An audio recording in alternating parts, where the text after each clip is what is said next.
가장 좋은 공부 방법은 듣는 겁니다. 그리고 이제 눈을 가지고 보완하는 거죠.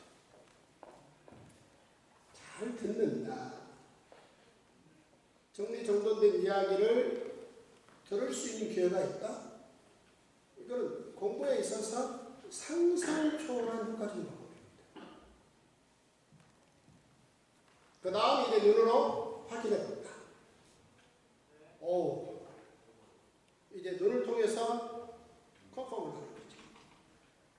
그리고 그 사실을 가지고 진실이 아닌 것, 참이 아닌 것은 버려낸다. 그 다음 진실은 끝내 담아낸다. 그렇게 시간을 써간다.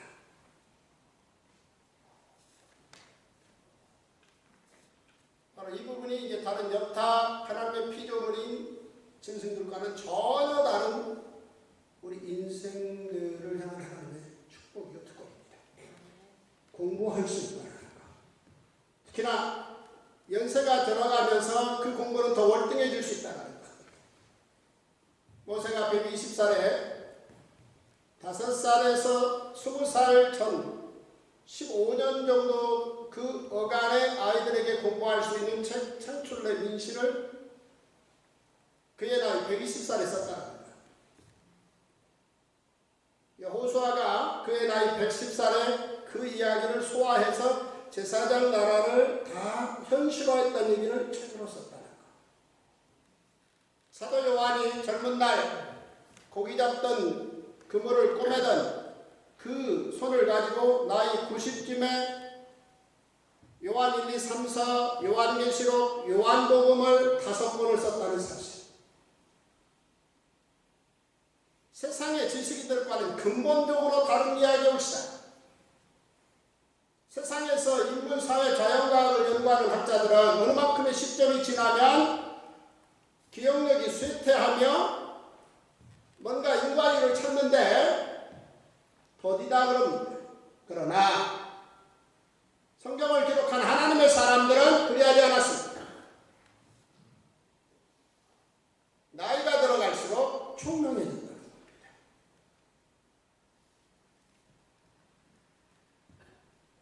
이 땅의 장로님들이 꿈꿀 만한 놀라운 꿈입니다. 같이 꿈을 꾸십시다.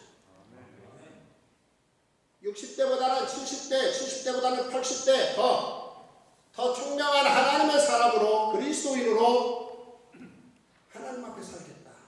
이런 소망을 가지고 기적의 책인 성경을 여시기 바랍니다. 오직 성경을 열어야만이 나이 들수록 총명한 사람들을 만날 수 있습니다.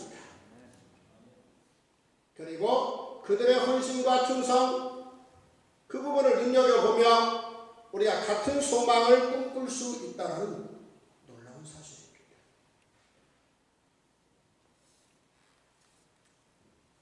성경을 공부하되 부분이 아닌 전체로 공부한다. 성경을 통독한다.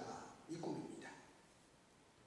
저는 지난 35년 동안 성경 통독, 대중화, 학문화, 세계화, 성경을 부분이 아닌 전체로 성경을 가지고 예화를 가져다 사용해야만이 성경을 읽을 수 있다. No. 성경의 어느 권에 집착한다. No. 성경의 요절에 집착한다. No. 성경은 창세기 1장부터 요한계시록까지 전체를 1년에 10번씩 통독할 책이다. Yes. 이 꿈을 꾸며 저는 성경을 창세기 1장부터 요한계시록 마지막 장까지 1000번을 읽었습니다. 저희 큰딸은 100번을 읽었습니다. 제 큰딸은 대법원장이 되는 게 꿈이요, 제 둘째 딸은 유엔 사무총장이 되는 게 꿈이요, 제 아들은 소박하게 대한민국 대통령 되는 게 꿈입니다. 물론 장로가 꿈이고, 그리고 장로로서 세상에 나가서 그 활동을 하고 제 손주들은 또 목사들이 나왔으면 좋겠습니다. 그 꿈이 있습니다. 그래서 부지런히 성경을 1년에 10번씩 해서 100번을 저희 큰딸은 통독했습니다. 어디 가서 제가 저희 큰딸에게 제 큰딸 얘기를 하면서 성경을 100번 통독했다 그러면 그 얘기를 듣고 나온 제 큰딸이 제 옆구리를 쿡 찌르면서 얘기합니다. 아빠 174번이야.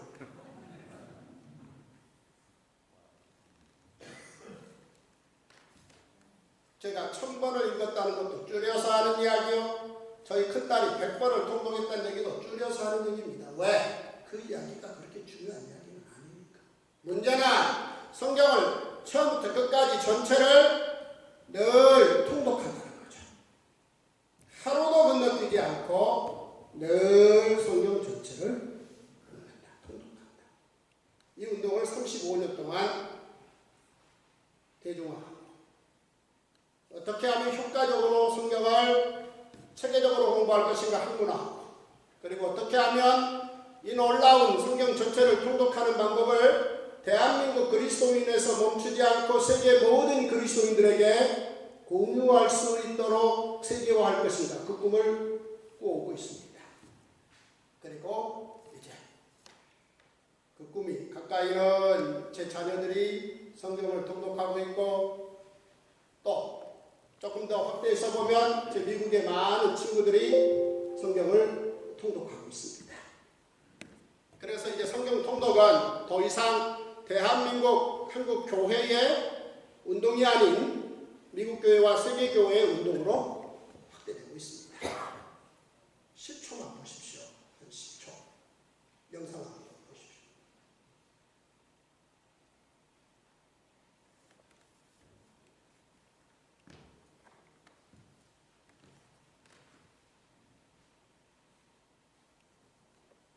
어렵습니까?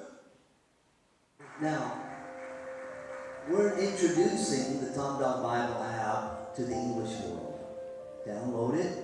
Every pastor should tell his people about it. But it is a work of genius. That's why the Bible has once for its whole in our lives. It's a joy to have you. 자, 여기까지고요. Thank you for coming from 8분짜리 Korea. 영상인데 And 혹시 welcome Dr. Zoe from Korea. We brought 20. 혹시 8분짜리 영상을 조금 더 보기를 원하시는 분들은 통박사 조병호 유튜브에 들어가면 들어있습니다. 올 1월 27일 날 미국 교회 지도자들과 세계 교회 지도자들에게 통독 성경, 제가 편찬한 이 통독 성경을 영어로 그대로 바꾸어서 NIV, 킹제임스 버전, 아메리칸 스탠다드 버전 이 세 가지 버전으로 이 통독 성경을 그대로 영어로 앱을 만들어서 미국에 출시해서 이제 미국에 제 많은 미국 목사 친구들이 통독을 본격적으로 진행하고 있습니다. 미국에서 시작했다는 얘기는 전 세계 모든 교회들이 곧 즐겨 사용할 수 있는 기회가 제공되어지는 과정이다 이렇게 보셔도 되겠습니다. 성경을 부분이 아닌 전체로 공부하자라는 얘기입니다. 자, 이제 남은 1시간 동안 사도행전 이야기로 들어가겠습니다. 사도행전의 큰 틀의 배경 이야기는 이미 여러분들이 한번 정리를 하셨고 이제 구체적으로 들어가서 그리스도인들 예수 십자가를 지닌 그리스도인들이 어떻게 이 이야기를 30년 동안 예루살렘에서 로마까지 퍼뜨려 가는지 그 과정 이야기들 재밌게 살펴보겠습니다. 자, 1차 사례들이 공영화 예수 부활과 지상 명전 그리고 예수 승천까지 오케이. 자, 이제 예수님이 승천하고 나자 120명이 남았습니다. 언뜻 보면 너무 좋게 남은 것 같습니다.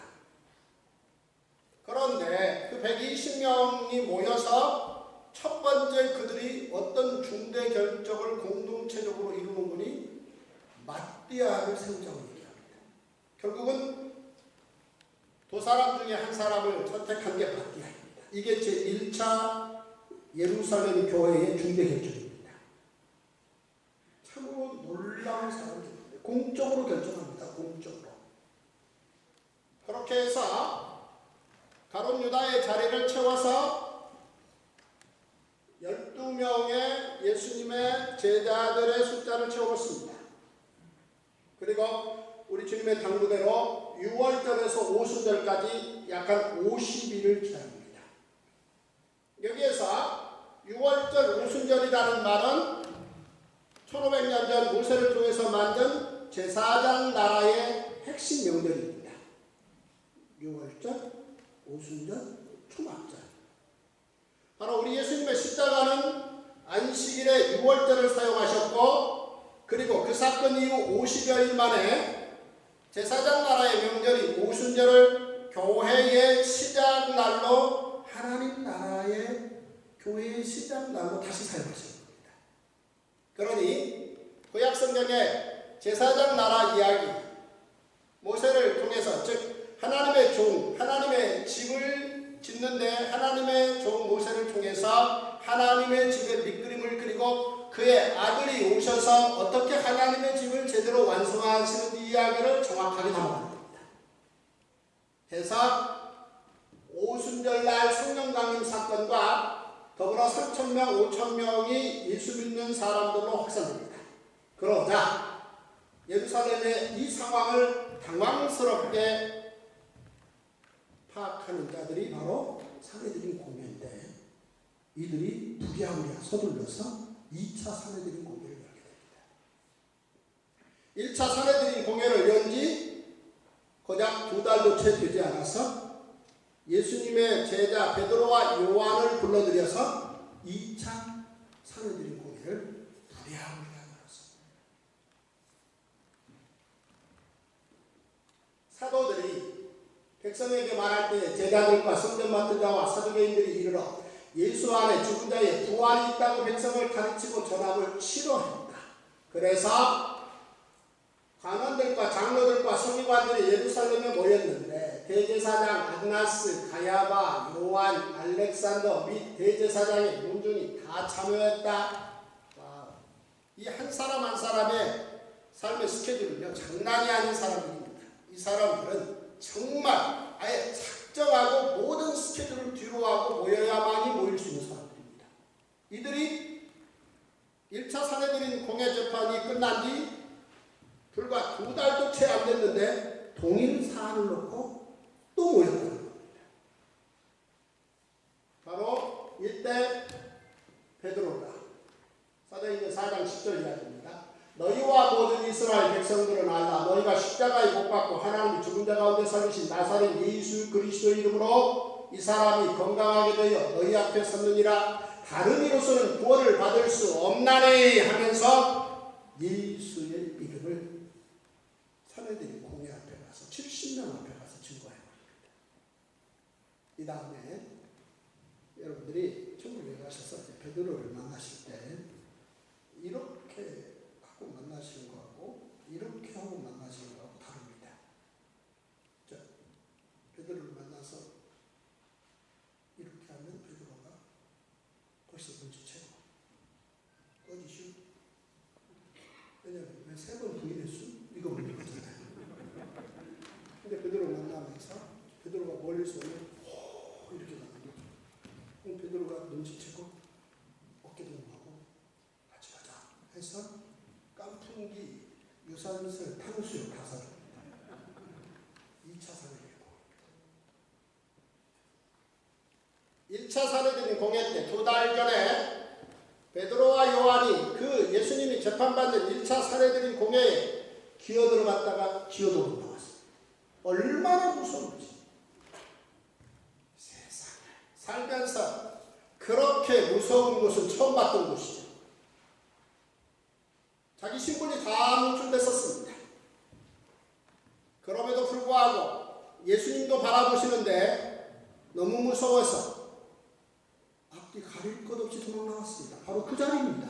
그 자리가 그렇게 무서운 자리일시다. 그런데 바로 그 자리에 2달여 만에 베드로가 그 70명 앞에서 너희와 모든 이스라엘 백성들을 만나 하면서 예수 그리스도의 십자가와 부활을 증거했습니다. 할렐루야. 3년 전 우리 예수님이 갈릴리 바닷가에서 베드로를 선택할 때 바로 이때 이 모습을 기대하시면서 그를 선택했고 훈련시키셨다. 할렐루야.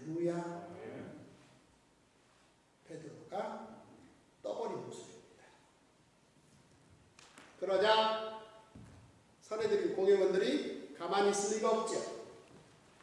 그들이 결국은 이것이 민간에 덮어지지 못하게 그들을 위협하여 이후에는 이 이름으로 아무에게도 말하지 말게 하자고 그들을 불러 경고하다. 즉 베드로 요한을 위협하고 경고합니다.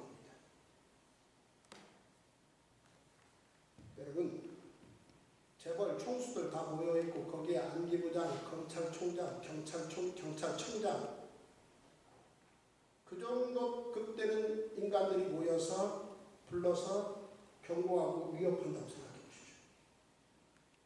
섬뜩하죠. 바로 그 장면입니다. 이 예사 장면이 아니라 봅시다. 그리고 나오는 거예요. 저들 70여 명은 이 정도 위협이면 베드로 요한이 입 다물 거라고 확신했습니다. 자, 그런데 베드로 요한이 2차 상봉이 끝나고 나와서 어떤 행동을 하는지 한번 보십시다. 2차 사내들인 공회가 끝나고 나왔는데 제자들 중심으로 또 한 번 성령 강림 사건이 발생합니다.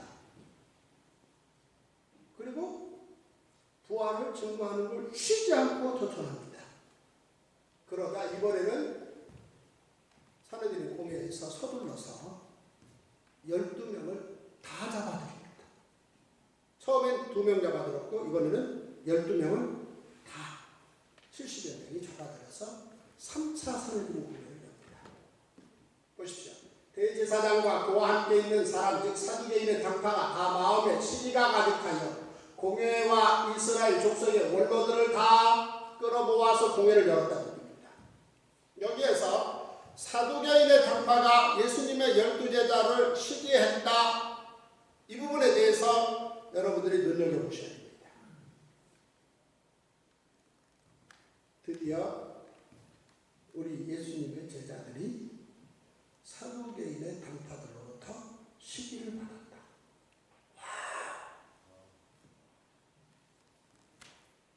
베드로가 일찍이 우리 예수님께 여쭌 적이 있습니다. 우리가 가족과 우리의 모든 직업을 다 뒤로 하고 예수님을 따랐는데 예수님 우리에게 주실 게 뭡니까? 라고 물은 적이 있습니다. 그러자 우리 예수님께서 상상 이상일걸? 이렇게 말씀하셨는데 너무나 빨리 그 상상 이상인 상황인 거예요. 저 사두개인의 당파들로부터 예수님의 제자들이 시기를 받는 놀라운 상황인 겁니다. 와우 해주세요. 와우. 이야, 상상할 수 없는 장면입니다. 저들은요 누구를 시기하지 않습니다. 사내들인 공회는 대략 에스라 때 약 한 71~2명으로 만들어져서 그 역사를 타고 페르시아 헬라 시대를 거쳐 로마 시대까지 자체 유대 민족의 준사법기관으로서의 위치를 3대 제국을 지나면서도 튼튼히 하며 모든 재판권과 심지어 처벌권까지 동시에 쥐고 있는 놀라운 세력이고 그 핵심이 70여 명입니다. 이들 가운데 바리새파가 대부분이고 사두개파는 대략 15명 내지 16명 정도의 위치를 차지합니다. 자, 이렇게 구성된 이 사내들인 공회 안으로 들어가 보면 바리새파는 어떤 사람들이 사내들인 공회 회원이 되는가 그 조건을 한번 따져볼 필요가 있는데요. 기본적으로 바리새파 가운데에서 사내들인 공회원의 멤버가 되려고 할 것 같으면 대중적 지지 기반이 국회의원 3~4선은 돼야 됩니다. 그 다음에 국회의원 중에 대략 장관직을 겸직하고 차고 앉을 정도가 돼야 됩니다. 그런데다가 지식으로 서울대학 교수 정도의 자기 지적 자산 능력이 있어야 됩니다. 이 정도 한 3가지 정도를 갖추면 바리새파 중에서 사내들인 공회원으로 뽑히는 겁니다. 그런데 이들 몇십 명의 바리새파 출신들의 사내들인 공회원들을 저 15, 6명 정도의 사두개파들은 이 15명 정도는 바리새파 출신의 공회원들을 취급을 하지 않습니다. 취급할 이유가 없습니다. 왜냐하면 저들은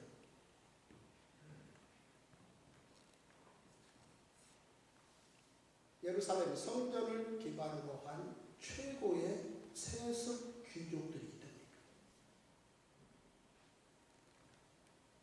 아시잖아요. 1945년에 우리끼리 뭔가의 나라 상황을 꾸리기 시작해서 1948년도에 이제 대한민국이라는 이름을 가지고 지금까지 오는 동안 고작 70여 년 동안 알게 모르게 5천만 명의 우리나라의 나름 주도권을 행사한다라고 하는 일정 세력들, 그 세력들의 이 대한민국 경영권, 그 보면 아시잖아요. 공부를 잘한다, 그 해에 학력고사 봐서 1등에서 10등까지 등수를 가졌다, 그러면 바로 그들 1등에서 10등까지 학력고사 점수가 나온 그들은 재벌이나 언론사 사주들 눈에 띄지 않겠습니까? 그때부터 관리하지 않겠습니까? 그렇게 해서 의대 가서 병원장 되고, 그렇게 해서 공부해서 대법관 되면 당연히 그들은 일용직들이죠. 일용직. 고작 70년 기간. 그런데 예루살렘 성전은 어떻습니까?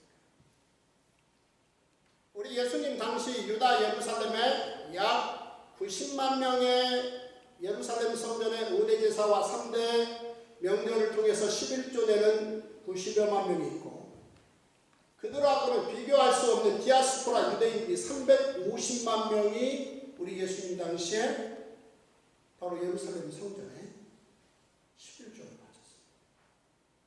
그렇다면 우리 한국 교회 전체 1년 예산이 약 4조 조금 되는데, 4조 못 미치는데, 코로나 전에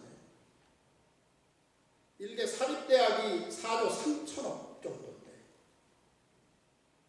이 예루살렘 성전에서 1년에 거둬들이는 돈은 상상을 초월해서 아수르 제국이 눈독 들였고, 바벨론 제국이 눈독 들였고, 페르시아 제국이 눈독 들였고, 헬라 제국이 눈독 들였고, 로마 제국이 눈독 들여서 헤롯 왕을 세워서 거기에서 빼냈다는 겁니다. 이게 제사장 나라의 센터인 예루살렘 성전 이야기옵시다. 그러니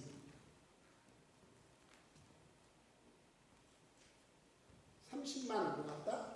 그래서 평생 약 한 6조, 7조 정도 결제했다. 그래요? 고작 서울시 교육감 정도가 9조를 결제하고, 서울시장이 그 이상하고, 국방부 장관 60조 정도 결제하고, 대통령은 고작 840조, 미국의 국방부 장관이 우리나라 대통령 정도 결제하고.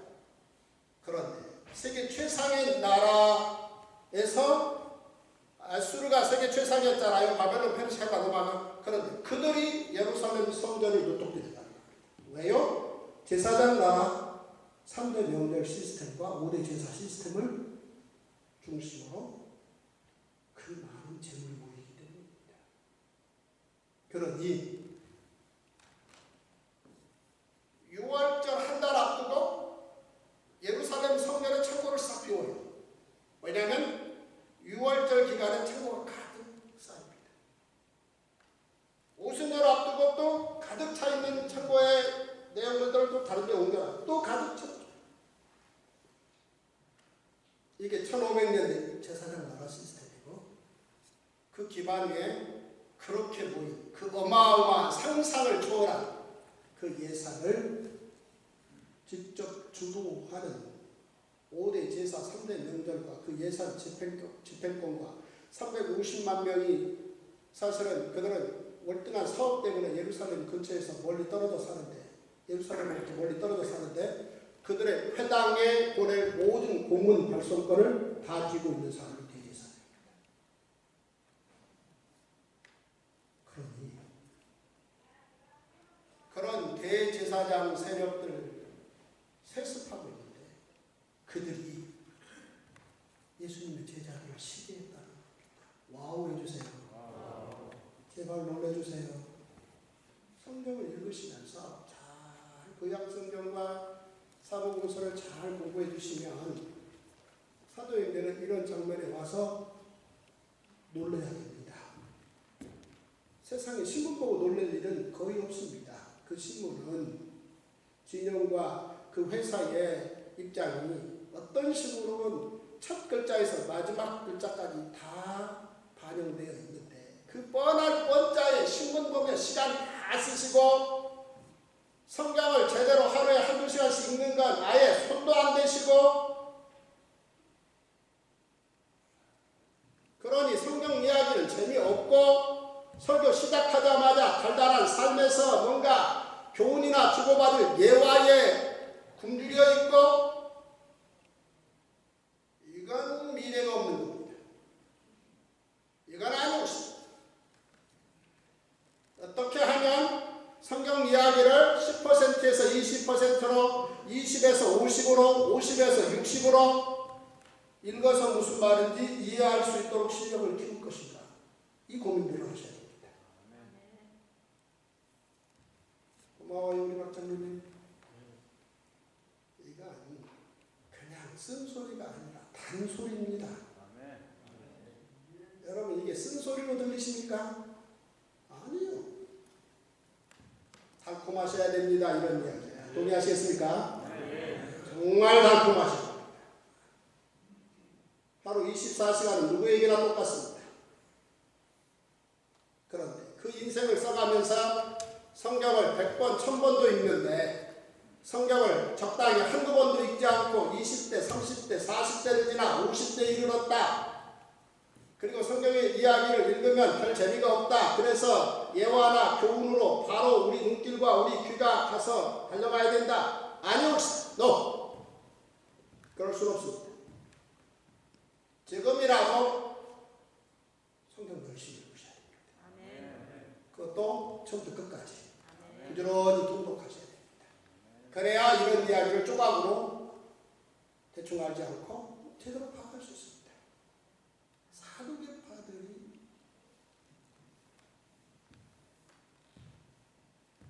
일차 사내들인 공의를 집행하면서 예수님의 핵심 세력인 베드로가 코앞에 왔다는 거 다 알아요. 도망 나가는데 자기 하솔들이 정체를 드러내는데 그 사도계파들 대제사장 세력들이 이렇게 말이야.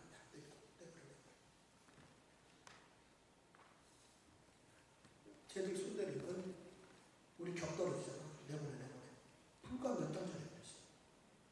그런데 그들이 예루살렘에서 12 제자들을 시기했다는 얘기입니다. 와우 해주세요.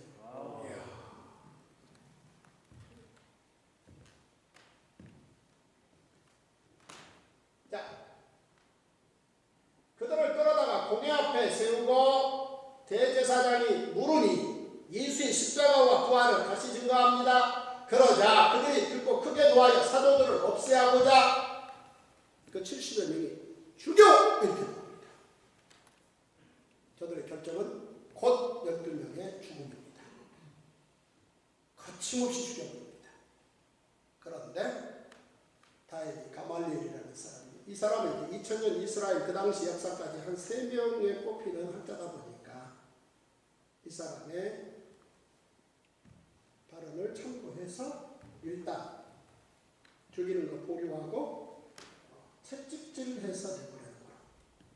그 12명이 채찍을 맞습니다. 물론 예수님이 맞은 채찍은 로마 제국의 채찍이라서 그 채찍 사이사이에 뼈가루와 쇳가루가 묶여 있어서 이렇게 상처이 튀어나가요. 그러나 이제 이들 제사장 나라에서의 이 채찍은 그렇진 않습니다. 어쨌든 마띠아는 괜히 뽑혀가지고 여기서 채찍맞고 나왔습니다. 이게 3차 사내들의 공연입니다. 어쨌든 예수님의 제자들이 뿌듯하죠. 이야, 그리스도인으로서의 그 영광스러운 그 기쁨을 이제 맛보구나. 자, 이런 상황에서 제자들이 나와서 채찍맞고 나와서 상황을 보니 이 교회 내부 상황도 만만치가 않습니다. 왜냐하면 히브리파 가부들과 헬라파 가부들이 분배 문제를 가지고 뭔가 티격태격하는데 쉽게 이게 소화가 안 됩니다.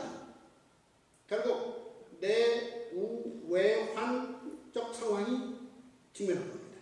그러자 놀랍게도 예수님의 제자들이 모여서 예루살렘 교회 중대 결정을 두 번째 하는데 7명의 일꾼들을 뽑자라고 적절한 기준으로 선거를 제안합니다. 와우 해주세요. 왜냐하면 자기들 솜씨로는 한계가 있다는 거죠. 성령이 충만하니 카리스마적 능력으로 모든 걸 다 해결할 수 있다? No. 이들은 그렇게 생각하지 않았습니다. 예수 믿는 사람들의 적합한 협업을 통한 교회의 분원, 이걸 꿈꾸면서 성령과 지혜가 충만하며 사람들에게 칭찬받는 사람, 이 두 가지 조건 참 좋은 조건이죠. 해서 7명의 일꾼들을 뽑아서 교회를 바로 안정화시켜버립니다. 예수님의 제자들 참 멋있죠? 2차 사내들이 2차 예루살렘 공회의 모습입니다. 자, 이 상황에서 오히려 교회가 내부적으로 더 튼튼해지며 복음을 더 증거하는 상황이 발생하고 거기에 스데반 같은 사람이 교회 내부 문제를 싹 정리하고 나가서 사도들을 도와서 예수 그리스도의 십자가의 복음을 증거하는데 와우! 창세기 12장을 가지고 말라기를 찍어서 예수님의 십자가로 쭉 정리하는데요. 와우! 토시 하나 빼놓지 않고 놀랍게도 구약 성경을 가지고 예수 십자가를 증거합니다. 우리는 사도 바울이, 스데반이 증거한 예수 그리스도의 이야기를 읽는 것도 더듬어줍니다. 근데 스데반은 구약 성경을 가지고 예수 십자가를 다 정리해버립니다. 정말 깜짝 놀랍니다. 안 되겠다. 이대로 일파만파로 퍼지면 안 되겠다. 라고 파악한 선회들의 공예사들이 4번째 재판을 엽니다. 정말 이들 입장에서는 짜증나는 일이죠. 그래서 4번째 사례들인 공회를 열어서 스데반을 처형하는데요. 보시면 백성과 장로와 서기관들을 충동시켜 와서 잡아가지고 공회에 이르러 그 다음 그들이 하는 일은 거짓 증인을 세우니 그랬습니다. 헐 해주세요. 거짓 증인 세우려면 많은 돈 써야 되는 거 알고 계시죠? 돈으로 매수해서 거짓 증인을 세우는, 최소한 이러면 안 되는 거 아니겠습니까? 거짓 증인을 세워서 스데반을 죽여버립니다. 사실 왜 이렇게 대제사장 세력들은 그래도 예루살렘 성전을 기반으로 제사장 나라 법인 율법을 준행해 간다라고 자신들이 자부하며 군중들을 이끌어가는 이들은 왜 이러는 걸까? 그 이유는 예수님의 제자들이 대제사장 직책이 예수 십자가 사건을 통해서 종료됐다고 선언하기 때문입니다. 그러니까 우리 예수님이 십자가에서 왕같은 대제사장으로 하나님의 어린 양으로 하늘 지성소 십자가에서 다 이뤘다라고 말씀하시는 순간 손으로 지은 예루살렘 성전의 기장이 위에서 아래로 찢어졌는데 그 순간 지난 1500년 동안 아론을 통해서 시작된 대제사장의 지성소 들어가는 그 놀라운 제사장 나라의 법이 종료됩니다. 따라서 지금 사내들이 공회를 이끌고 있는 현직 대제사장은 불법을 자행하고 있다고 예수님 제자를 선언해버립니다. 그러니 그 상상할 수 없는 450만 명의 사람들과 그들의 11조를 거둬들여서 움직이고 있는 그들 입장에서 예수님의 12제자를 죽이려고 하는 것과 스데반을 죽인 건 그들 입장에 생각해 보면 당연한 겁니다. 감 잡으셨죠? 무슨 얘기인지? 네, 그렇게 생각합니다. 그래서 결국 우리 예수님의 십자가 이후 모든 게 바뀌었다. 그리고 하나님의 교회로 다 수렴된다 라는 주장을 그들이 하는 것입니다.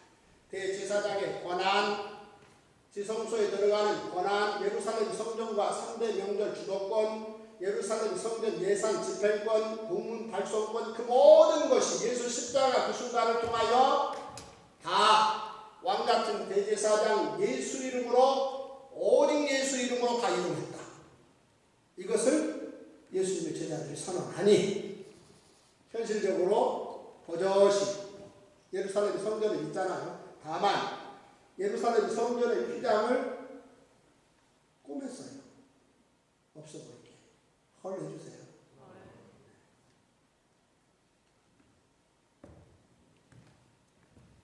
예루살렘 성전의 휘장은요, 청색, 자색, 홍색, 가늘게 꼬은 배실로 엮었자는데요.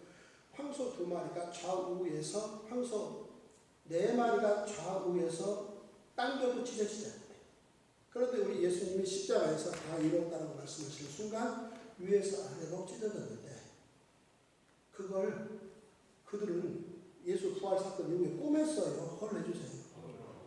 그리고 1년에 한 번 대제사장이 또 지성소에 들어가요. 그런 불법 엉뚱한 일을 그들이 하고 있다는 것을 예수님의 제자들은 거침없이 얘기합니다. 오직 예수님. 그러니 이런 충돌이 진행되는 건 사실상 겉으로 보면 당연한 이야기다. 그렇게 보시면 되겠습니다. 자, 다시.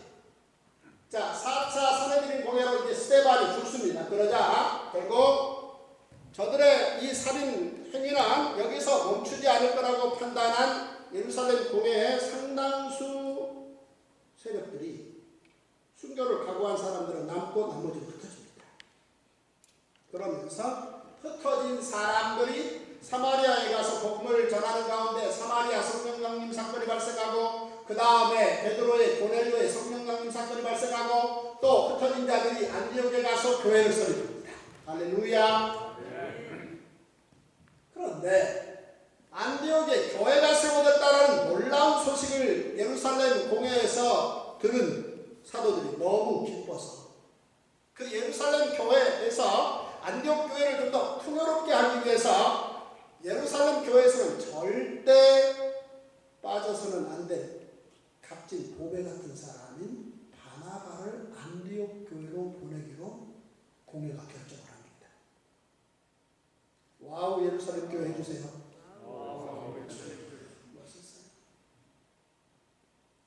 그래서 바로 3차 예루살렘 공회는 바나바를 안디옥으로 공식 파견합니다. 이때 이제 바나바가 누구를 데려가죠? 사도 바울을 데리고 안디옥 교회에 가서 안디옥 교회를 탄탄하게 세우는 일을 하는 가운데 성령의 부르심으로 안디옥 교회의 협조를 얻어서 바나바와 바울은 1차 전도 여행을 떠납니다. 소아시아 1년의 전도 여행 과정에서 정말 쉽지 않았다는 것, 그의 후대의 편지 기록을 통해서 발견할 수 있습니다. 정말 쉽지 않았습니다. 그럼에도 불구하고 많은 예수 믿는 사람들이 발생했고, 그 가운데 이방인들이 예수를 믿고 예수 이름으로 그리스도인이 되는 놀라운 축복의 장면을 목도했습니다. 그리고 2년 만에 이 기쁜 소식을 가지고 안디옥 교회에 보고하기 위해서 달려왔는데 웬일입니까?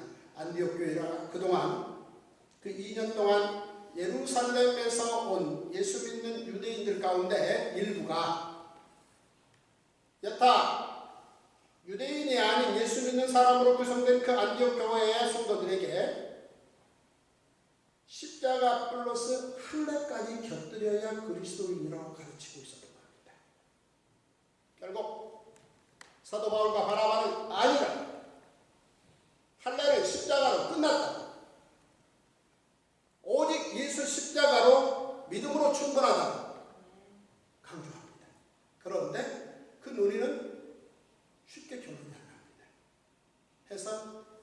강론을 진행하다가 결론은 이 문제를 예루살렘 교회의 회의로 붙여보자, 이렇게 결론을 내립니다. 그래서 결국 바울과 바나바 등등 그 문제를 가지고 예루살렘에 옵니다. 와서 예루살렘 교회에 이 안건을 제공합니다. 그러자 예수님의 동생인 야고보가 회의를 보고 그 다음 회의 진행 도중 베드로가 마이크를 잡고 고넬료의 성령 강림 사건, 고넬료는 로마인이잖아요.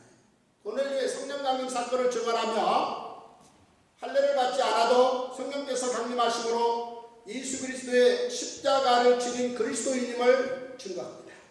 그리고 바로 마이크를 잡아서 1차 전도여행 기간에 있었던 수많은 이방인들이 예수 믿고 성령 강림 있었던 사건들을 바울이 발언하게 되고, 그러자 거기에 모인 예루살렘 공회의 모든 공회원들의 분위기가 어느 정도 오직 십자가로 결의되어지는 상황을 보면서 야고보가 자 그러면 결의 들어갑시다. 오직 십자가로 그리스도인 예수의 사람임을 확증하는 이 안에 동의하시면 예 하시고 해서 예 아니요 하면 아니요 하시오 해서 없습니다 해서 그 4차 예루살렘 공회에서 이제 유대인들의 모든 결례들은 그들의 민족의 건덕상의 삶의 습관으로 정리하고 오직 예수 그리스도의 십자가를 믿는 믿음으로 유대인이든 이방인이든 어느 민족 누구든 믿는 믿음으로 예수의 사람 하나님의 자녀가 됨을 공식적으로 결의했다는 겁니다. 오직 십자가.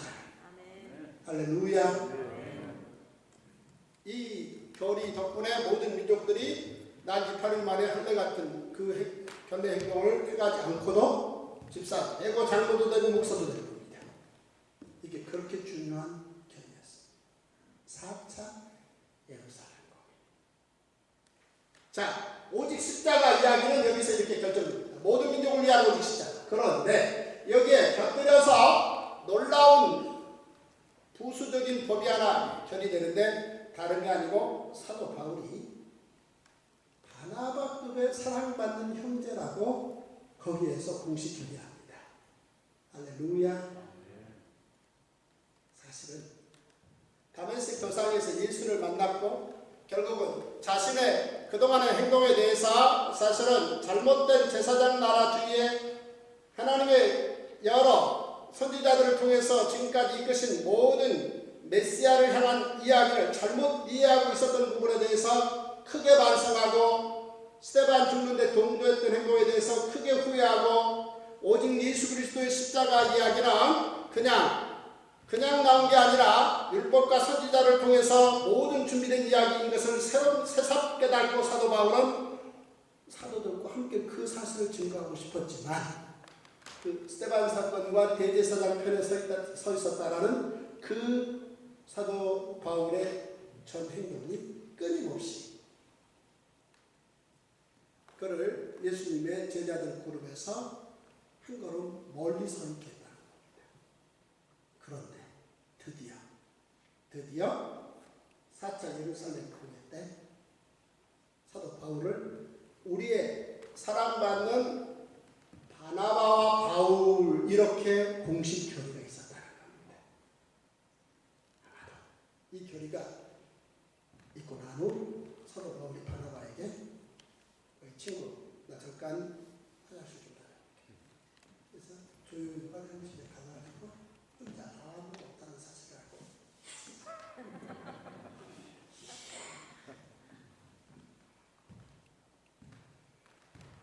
얼마나 좋았을까. 할렐루야. 정말 좋았습니다. 여러분들 장미 받으시면서 좋으셨죠? 네 하세요. 상상도 못할 일입니다. 태어나서 평신도로서 주님 앞에 충성하다가 장로가 되었다. 꿈 같은 이야기죠.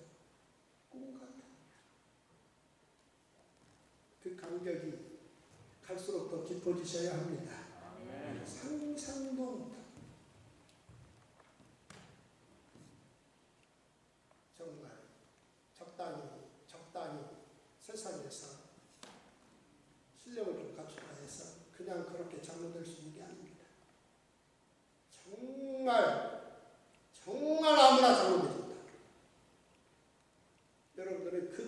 받으신 분들입니다. 그 감격을 갈수록 한 해가 더할수록 10년이 더할수록 그 감격 때문에 가끔 기뻐서 밤잠을 설치셔야 합니다. 그 기쁜 게 어쩌다 내가 전무가 됐나.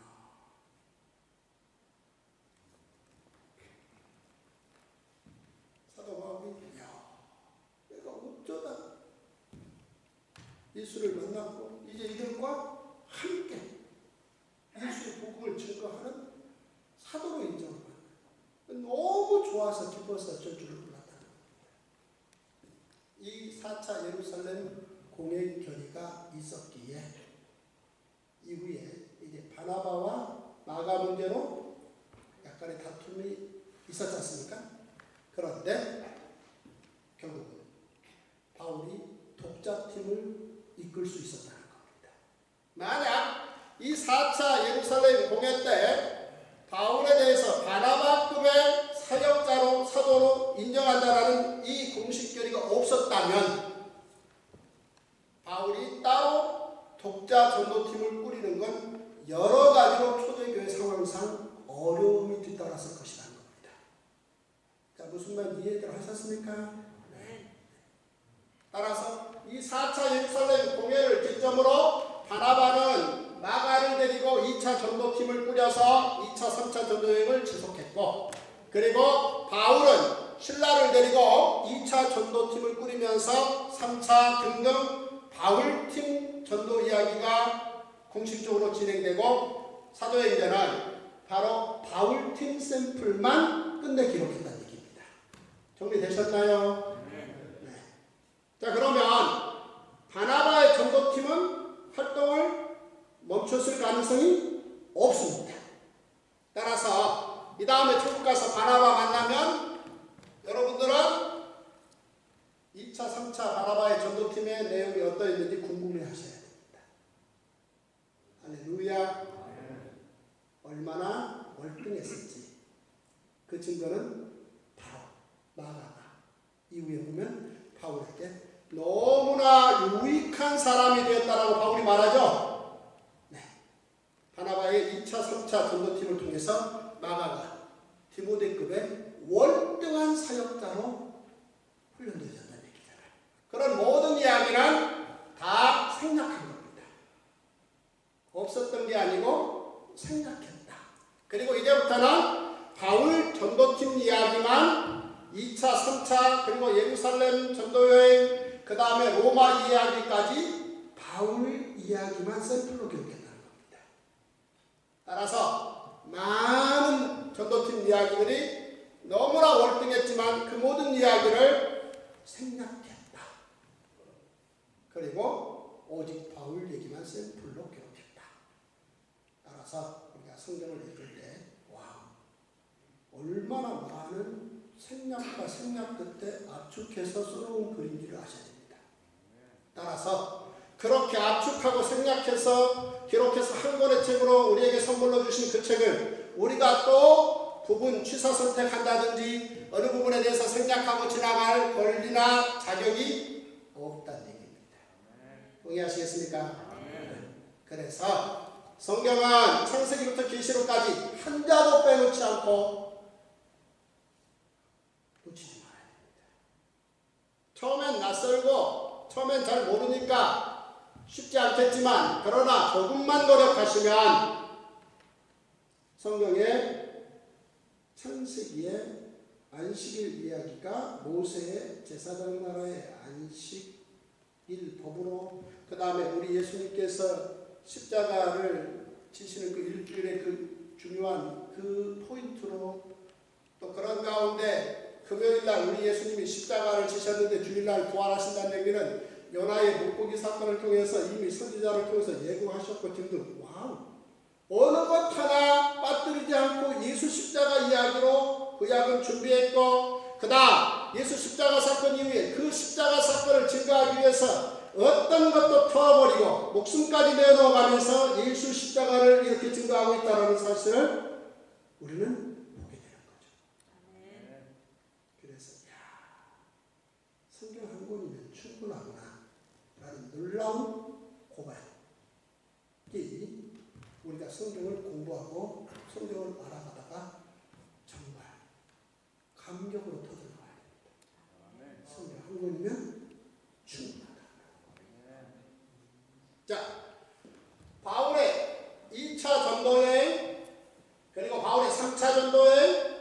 그러는 가운데 에베소 성령 강림 사건이 발생하고 이 바울 전도팀의 샘플 이야기가 진행되는 도중에 와우 2, 3차 전도 여행 끝에 바울은 다메섹에서는 외톨이였는데 2, 3차 그의 전도팀을 통해서 놀라운 협업을 통해 선교 팀장으로 그의 팀을 꾸리게 된다는 거죠.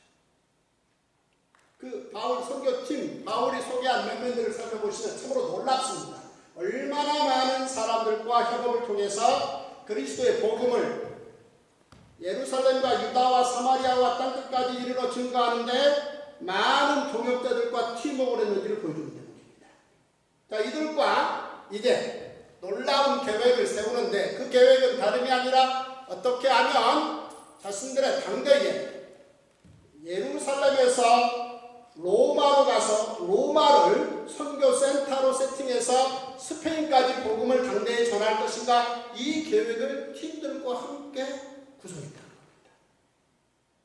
그리고 이 일을 진행하기 위해서 이제 본격적으로 모든 논의를 끝내고 이제 이 논의를 실행하는 전체 과정을 예루살렘 교회 공회에 보고하고 그들과 협업하고 싶어서 사도 바울이 이제 로마를 거쳐 스페인에 가기 전에 마지막으로 예루살렘에 가게 됩니다. 이게 이제 사도행전의 기록에 나옵니다. 자, 그런데 이때쯤에는 이미 상당수 바울의 반대 세력들, 그러니까 유대인들은 당연히 제사장 나라를 붙들고 있는 유대인들은 그들 나름대로, 그런가 하면 예수를 믿는 유대인들도 상당수는 바울의 복음 전하는 여러 포인트에 대해서 달갑지 않게 생각하는 일부 세력들도 있습니다. 그런데 특히나 스데반을 죽인 그 살해들인 공예 세력들은 조직적으로 이제 스데반 대신 사도 바울을 죽이겠다라는 모든 계획을 실행하고 있고 이 모든 계획들의 이야기는 사도 바울의 팀들도 다 알고 있고 따라서 그 팀원들이 사도 바울에게 굳이 꼭 예루살렘에 보고하고 로마로 가기보다는 고린도에서 그냥 로마로 갑시다라는 여러 번의 제안을 합니다. 그런데 사도 바울은 두 가지 목적 때문에 하나는 고린도 교회와 데살로니가 교회 등등 많은 교회들로부터 예루살렘 교회의 경제적인 어려움을 돕기 위해서 구제금을 모았는데 그 구제금을 직접 전달하고 싶어서, 그리고 또 하나는 자신이 계획하고 있는 모든 이 계획을 예루살렘 공회에 잘 보고해서 그들에게 알리고 싶어서. 참 멋진 사람입니다. 그래서 예루살렘에 가서 많은 위험이 닥칠 거라는 게 예측됨에도 불구하고 끝내 예루살렘에 갑니다. 예루살렘에 도착해서 준비된 그 많은 재물들을 예루살렘 교회에 잘 전달했습니다. 그리고 자신의 모든 팀들의 계획을 다 얘기를 건넸고 예루살렘 공회의 공회원들은 예스하고 좋아했습니다. 그때는 바로 이 상황에서 예루살렘 공회의 공회원들이 사도 바울에게 중요한 어드바이스를 하나 했다는 거죠. 내용은 즉슨 몇몇 서너 명을 데리고 예루살렘 성전에 가서 제사장 나라 율법에 따라 결례 의식을 좀 행하고 그걸 마치고 로마를 거쳐 스페인에 가라고 공식 처리 준 겁니다. 이게 제5차 예루살렘 교회의 결의입니다. 왜 이런 결의를 그들은 해줬느냐? 이유인즉슨 말씀드렸듯이 예수를 믿는 유대인들, 그러니까 예수 안 믿는 유대인들도 많잖아요. 예수를 믿는 유대인들이 그동안 수십만 명으로 변했다는 거죠. 커졌다는 거예요. 그런데 그 예수를 믿는 유대인들 가운데 상당수가 바울이 복음을 전하고 그 복음을 전하는 가운데 편지를 써내는 이 모든 행동을 약간 지나친 반율법주의 그리스도인으로 오해를 합니다. 그러니까 율법에 대해서 지나친 극단적 배척자다라고 사도 바울을 오해하고 있다는 거예요. 사실은 아니거든요. 율법과 복음과의 관계를 얼마나 잘 정리정돈했는지 이후에 베드로 같은 사람이 그래요. 그의 사도 바울의 글을 읽어보면 너무 좋다. 그게 편지에 그렇게 써왔습니다. 그럼에도 불구하고 상당수 예수를 믿는 유대인들 가운데 바울의 행동을 반율법주의자로 지나치게 경직되게 그렇게 해석하는 사람들이 있으니 이번 기회에 네가 예루살렘까지 왔으니까 이 서너 명을 데리고 성전에 가서 그 성전은 이미 우리가 성전이잖아요. 예수 십자가 사건 이후로. 하지만 그 예루살렘 건물 성전에 가서 제사장 나라의 결례의식을 좀 해라. 그러면 상당수 너에 대해서 오해하고 있는 기독교 유대인들이 너에 대해서 오해를 접을 것이다. 이렇게 제안해요. 바울 입장에서 좋습니다. 사실 바울 입장에서는 한시가 바쁩니다. 그런데 일주일을 거기에 씁니다. 별 의미는 없습니다. 하지만 함께 가기 위해서 자기를 오해하고 있는 사람들에게 오해를 풀게끔 하기 위해서 사도 바울이 그런 얘기 하잖아요. 내가 그리스도인들을 위해서 젖을 먹인다. 고기도 필요하다면 안 먹을 수도 있다. 그런 마음 이해하시죠? 네, 하세요. 진짜 놀라운 사람. 따라서 이 5차 예루살렘 공회의 결의를 받아들여서 바로 예루살렘 성전에 가서 일주일을 쓰고 나옵니다. 해서 이제 사도 바울을 극단적 반율법주의자라고 여긴 수많은 그리스도인 동료들로부터 동의를 얻어냅니다. 문제는 거기까지는 오케이. 그런 예루살렘 성전에서 결례의식을 하고 나오는데 웬일입니까? 그 예수를 믿지 않는 제사장 나라주의를 아직도 지켜가고 있는 그 사람들, 유대인들이 사도 바울이 헬라인과 함께 성전에 갔다 들어왔다 해서 성전을 모독했다는 이유로 갑자기 잡아서 그 자리에서 죽이려는 돌발 사태가 발생합니다. 이 상황에서 예루살렘 전체 총치안을 책임 맡은 천부장이 이 상황을 급하게 해결하기 위해서 사도 바울을 일단 구합니다. 구하고 그 사태의 내용이 어떠한지를 알기 위해서 유대인 사도 바울을 손을 묶습니다. 묶어서 채찍으로 몇 대 치면 이 사건이 왜 이렇게 폭발적으로 돌발했는지를 바로 파악할 수 있게 됩니다. 사도 바울이 백부장에게 채찍으로 맞기 위해서 묶기를 순간 사도 바울이 그 백부장, 로마 백부장에게 한마디 합니다. 야, 나 로마 시민인데 절차도 없이 나를 이렇게 불법 체포하면 되는 거야? 라고 한마디 하니까 그 백부장이 너무 놀라서 이 사실을 천부장한테 10초에 뛰어가서 보고합니다. 그 보고를 들은 천부장이 백부장이 뛰어간 그 10초 거리를 5초에 뛰어옵니다. 뛰어와서 바울에게 묻습니다. 야, 난 돈 주고 샀는데 넌, 그러니까 시민권을 천부장 자체는 돈 주고 샀는데 너는 보안이 유대인인데 어떻게 해서 로마 시민이야? 이렇게 묻습니다. 그러니까 서로 바울이 그 천부장한테 눈 까로 나면서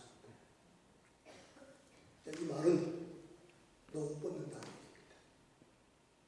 로마 시민으로 태어나서 나이 20살에 군대 가서 한 25년 정도 군대 생활 잘하면 백부장 납니다.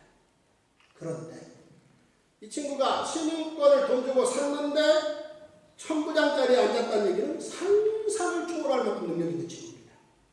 그런데 로마 시민을 불법 체포해서 채찍질을 가하려고 했으니 얘 이제 못 벗는 겁니다. 얘가 얼마나 화들짝 놀랐을지는 충분히 짐작이 갑니다.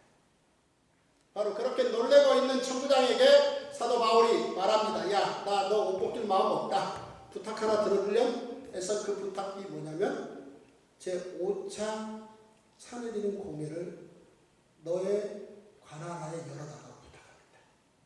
해서 4차 산해드린 공회 때 스데반이 죽은 일에 상당히 많은 시간이 지나고 5차 산해드린 공회가 천부장의 관할 속에서 열리고 꺼는 사도 바울이 여기에서 이제 발언을 합니다. 자, 먼저 사도 바울이 말합니다. 여러분 형제들아, 오늘까지 나는 범사의 양심을 따라 하나님을 섬겼노라. 산해드린 공회를 설득하고 싶었습니다. 그러자 대제사장이 그 입을 치라. 이 아주 센 일입니다. 거의 쳐! 그러니까 사도 바울이 어휴 깜짝이야. 죄송합니다. 라고 말하지 않고 회칠한다면 하나님 멈추시오.